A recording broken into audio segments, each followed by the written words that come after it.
Hello, my name is Dr. Abbas Vattoli. I teach Commerce and Management at Amal College of Advanced Studies, Nilambur. Today, I would like to talk about forms of business organization. This is part of the open course, Basics of Entrepreneurship and Management,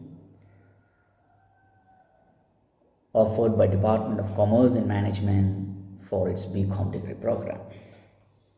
After listening to this video, you will be able to identify different forms of business organization, explain features, merits, and limitations of different forms of organization, and discuss factors determining choice of an appropriate form of business organization.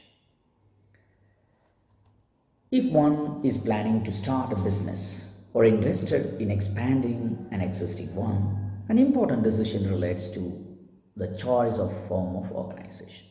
The most appropriate form is determined by weighing the advantages and disadvantages of each type of organization against one's own requirements. Various forms of business organization from which one can choose the right one include sole proprietorship, partnership, cooperative societies, and joint stock company. Let us start our discussion with sole proprietorship, the simplest form of business organization, and then move to analyzing more complex form of organization. Sole proprietorship is a popular form of business organization and is the most suitable for small business, especially in their initial years of operation.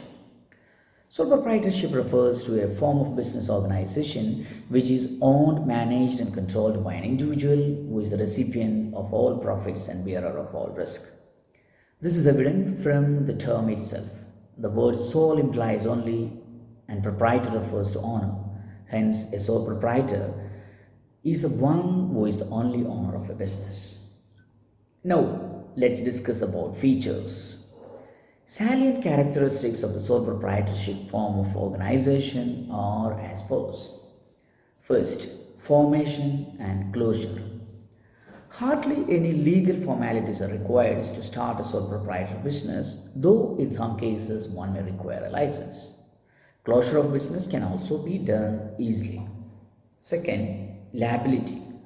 Sole proprietors have unlimited liability. This implies that the owner is personally responsible for payment of debts in the case of assets of the business are not sufficient to meet all the debts. Third, sole risk bearer and profit recipient. The risk of failure of a business is borne by the sole proprietor. However, if the business is successful, the proprietor enjoys all the benefits. Next feature, control. The right to run business and make all decisions lies absolutely with the sole proprietor. And the last point is no separate entity. In the eyes of the law, no distinction is made between the sole trader and his business, as business does not have an identity separate from the owner. Now look at the merits of the sole proprietorship.